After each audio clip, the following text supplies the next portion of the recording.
खुलुमबाय लोगोफोर, नोंथांमोनखौ आंनि बे गोदान मोनसे भिडिअ बरनायबाहरनाय थाबाय।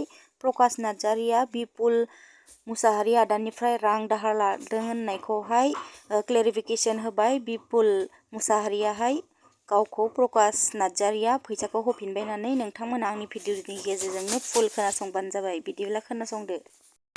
प्रकाश इउटुबारा आंनिफ्राय फैसाखौ लादोंमोन।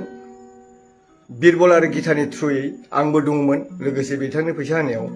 दा बिथाङा नङा होनदोंमोन, खिन्थु दिनै मोगथाङाव माने प्रुफ जाबाय आरोखि। दा बिथाङा प्रकाश फंबाया फैसाखौ होफैबाय। गाव फैयाखैबाबो गिता बिरबलनि आखायाव फैसाखौ हरबाय।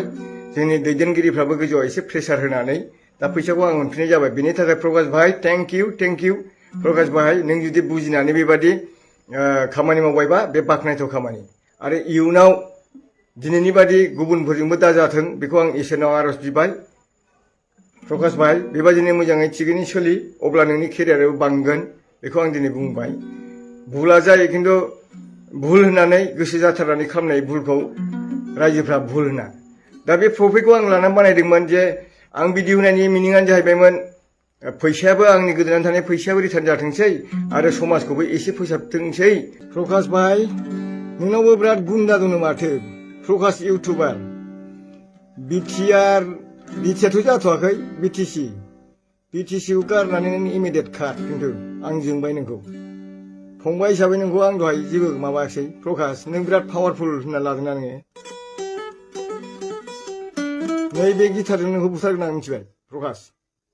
शेयार खालामना हो बयबो बे प्रकाश इउटुबारखौ। गाबोन 8थायाव फैसा मोनाबा गोदागोन नोंखौ, मिथिबाय। बबे जायगायाव केस होयो, कर्टआव होयोना, एसपि डिसिपिनो होयोना, सोरनो मिनिस्टार सोरबा EMGMनो हो नोंसाला। गाबोन 8थायाव फैसा मोनाबा प्रकाश इउटुबार नों जिजोब्बाय। खिन्थु नोंखौ आयेना बिसार खालामनाय नङा, खुख्रियासो बिसार खालामगोन, मिथिगा। आं हले बुंखाबाय। बे मुसाहारिया, बिपुल मुसाहारिया बिराद डेन्जार मानसि। जों कालसारनि मानसिलै, जों बिराद सादा सिदा, मोजांखौ मोजां मोनो, गाज्रिखौ गाज्रि मोनो। नों बादि फां फुं 7था मलिमनो दै लोंनानै फैनानै बाहाय थगाय थसि फैनानै नोङो बिटिआरखौ नोङो गुबुंले खालामफैदोंना। सोरबा EMGMखौ बदनाम होयै नों फैसा खांदोंना सालाबाय था।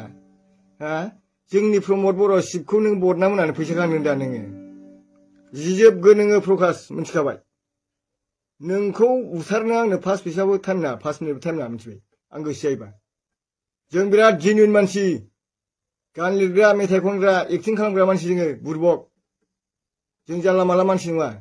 खिन्थु नों आंनिफ्राय थाखा, आंनि मेगनानो आंनि आखाइनिफ्राय नों थाखा आजावनानै नों आंखौ सोर होनबावबाय? आंखौ सोर होनबावबाय नोङो? बिपुल मुसाहारिखौ नों सोर होनबावबाय?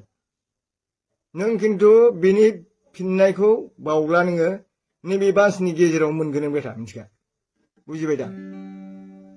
नों बहा खारो खार, क'क्राझाराव गारनां। खिन्थु आं बुंबाय, क'क्राझारखौ गारनां खार नोङो। बबेनि दादागिरि जाफैदोंलै गोजाननिफ्राय फैनानै? क'क्राझारा गासिबो जोंनि गेलेग्रा फोथार, जोंनि मैगं खाग्रा फोथार, जोंनि सेसा नेवलाय खांख्राइ नागिरग्रा जायगासो, बुरबक। नों क'क्राझारखौ गावनि मोनदों नामा नों? आं बुंबाय सिदाय, बयबो लोगोफोर शेयार खालामना हो, बे हारामिखौ शेयार खालामना होजोब गासिबो।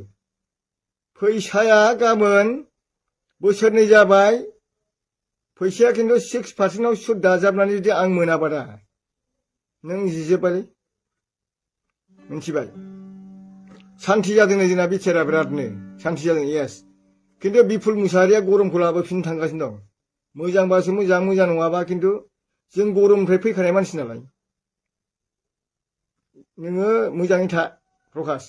आंनो गाबोन 8थायाव आं गिताखौ बुंहरबाय, 8थायाव जुदि आंनि फैसा सुदै आसुदै फैयाबा नों जिजोबगोन बेटा, मिथिगा। जेसे हागौ एसे शेयार खालामना हो प्रकाश इउटुबार फाल्थुखौ साला, हिनजाव गुन्दा बे साला हाराम। हिनजाव गारनानै फैनानै बाव हिनजाव गोदाय लाफैफिनदों दा। माथो हाबायानो जाबावगोन बाथालबारिनि रायजोफ्रा ओमफ्राय लिभिं टुगेदारसो थाबावो नों साला। नों बादि फाल्थु मानसिया इउपिपिआव थानो समायो, सैमा साला। बाथालमारिनि आं लोगोफ्रा बुंजोब्बाय, आं जुदि फेंफा सुनांगौबानो बाथालमारियाव नोंखौ 1 मिनिट नाङा आंनो, मिथिबाय। नों बादि मानसिखौ मिथिनो। हिनजावानो हाबा जाबावखैसो खोनाबावदां। आं बेबादिखौ बुंनो थाङाखै, खोनादों आरोखि आं मालायनिफ्राय। 뭐 하바 जायाब्रा 하바यानो जायाखैसो मावदों जाबायबो जानो हागौ खोमा आं बेखौ मिथिला खिन्थु नोङो सातथा गाथोननि दै लोंनानै फैनानै आसोल मानसिफोरखौ सौग्रावाखैथ' दिनै बिपुल मुसाहारिखौ सौग्रावजेनबाय नोङो बुंदोंना प्रमद बर' सारखौ फन हरहोनानै जेलाव हरनो नांगौ दालि ओंख्रि जानो दहाय बुंबाय बे आंखौ गावनि बिसिनि सिगाङाव आंखौ अपमान होबाय आङो प्रकाश गोजो गोजो जोङो मावबोनानै इउपिपिनि बिफां गायनानै दिनै बिफांनि फिथाइया थायनायखाय बिफाङाव बिबार बारनायखाय बिदै सोबनो फैदों फिथाइ जानो फैदों दा नोंसोरो बेथाफोर हा ओमफ्राय जों बिफां गायग्राया नोंनि न'निफ्राय गोदोनायाव हमनानै नोंनिफ्राय माने बाहेरायाव थांनानै माने आउट खालाम हरजानाय मानसि आरोखि जों डास्टबिननि मानसि बबेनि मिनिस्टार नोंलाय बिगुर बबेनि मिनिस्टार जादों नोङो जेबो बखिनांगौ गैया बुंनांगौ गैया जोङो आङो पलिटिकेला पारमानेन्ट बुस्थु नङा बर्थमान आं इउपिपिनि बिराद गरा आं चेयारमेन इउपिपिनि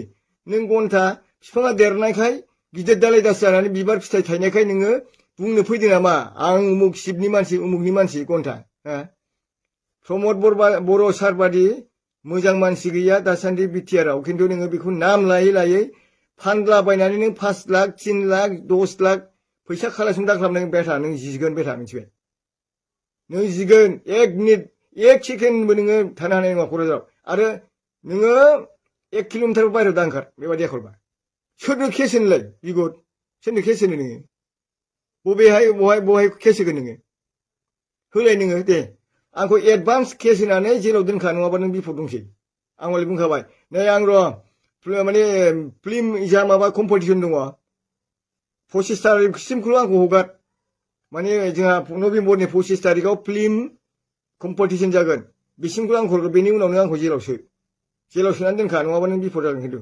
बुंखाबाय आं बयबो जेसे हागौ एसे शेयार खालामनो हालाय बे प्रकाश मुन्डाखौ